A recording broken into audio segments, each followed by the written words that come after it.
I'm doctor చేతన, colorectal surgeon. So haemorrhoids అంటే మనం జనరల్ టర్మ్స్ లో పైల్స్ అని కూడా అంటూ ఉంటాము. వీటినే తెలుగులో హచ్చమొలలు అంటూ ఉంటాము. సో ఇది ఎందుకు వస్తుంది అని అంటే మన రెక్టమ్ అండ్ ఏనల్ కెనాల్లో ఉండే వెయిన్స్ ఉబ్బడం వల్ల, అంటే ఏనల్ ప్రెషర్ ఇంక్రీజ్ అవ్వడం వల్ల వెయిన్స్ లో వాపు రావడం వల్ల అది కిందికి జారినట్టు అవుతుంది అనమాట. దాన్ని మనం ఏనల్ కుషన్స్ అంటాము. ఈ ఏనల్ కుషన్స్ అనేవి ప్రతి మనిషిలో ఉంటాయి. బట్ ఎప్పుడైతే అవి కిందికి జారుతాయో నరాలు ఉబ్బడం వల్ల దానిని మనం హిమరాయిడ్స్ అని అంటూ ఉంటాం. సో హిమరాయిడ్స్ అనేది ఎవరిలో ఎక్కువగా చూస్తూ ఉంటాము అని అంటే చాలా కాలంగా మలబద్ధకం ఉన్నా, చాలా కాలంగా లూజ్ మోషన్స్ ఉన్నా, ప్రెగ్నెంట్ లేడీస్ లో, డెలివరీ తర్వాత, ఉండాల్సిన దానికంటే ఎక్కువ వెయిట్ ఉన్నా, ఒకటే పొజిషన్ లో ఎక్కువసేపు కూర్చున్నా, ఒకటే పొజిషన్ లో ఎక్కువసేపు నుంచున్నా మనం చాలా కామన్ గా చూస్తూ ఉంటాం.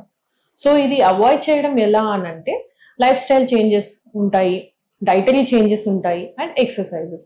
లైఫ్ స్టైల్ చేంజెస్ లో ఏంటి అని అంటే సెడెంటరీ లైఫ్ ని మనం అవాయిడ్ చేయాలి.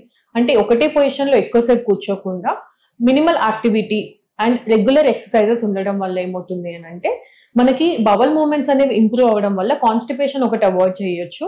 అండ్ ఆల్సో సర్క్యులేషన్ ఇంప్రూవ్ అవ్వడం వల్ల హిమరాయిడ్స్ అనేది అవాయిడ్ చేయొచ్చు.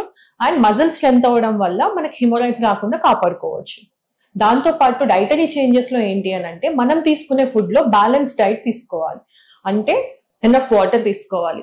ఒక యావరేజ్ వెయిట్ ఉండే adult at least 10 to 12 glasses of water తీసుకునేటట్టు చూడాలి. దాంతో పాటు ఎనఫ్ ఫైబర్ కంటెంట్ ఉండేటట్టు చూడాలి. ఫైబర్ కంటెంట్ అంటే మనకి ఆకుకూరల్లో, కూరగాయల్లో, పండ్లలో ఎక్కువగా ఉంటుంది. సో ఇవి మనం సరైన మోతాదులో తీసుకునేటట్టు చూసుకోవాలి. దాంతో పాటు రెగ్యులర్ ఎక్సర్సైజెస్ అనేది వాకింగ్ కావచ్చు, జాగింగ్ కావచ్చు, స్విమ్మింగ్ కావచ్చు, యోగా కావచ్చు. ఫీమేల్స్ అయితే పెల్విక్ ఎక్సర్సైజెస్ కానీ, కెగల్స్ ఎక్సర్సైజెస్ కానీ చేయడం వల్ల మనం హిమరాయిడ్స్ అనేది అవాయిడ్ చేసుకోవచ్చు. Thank you.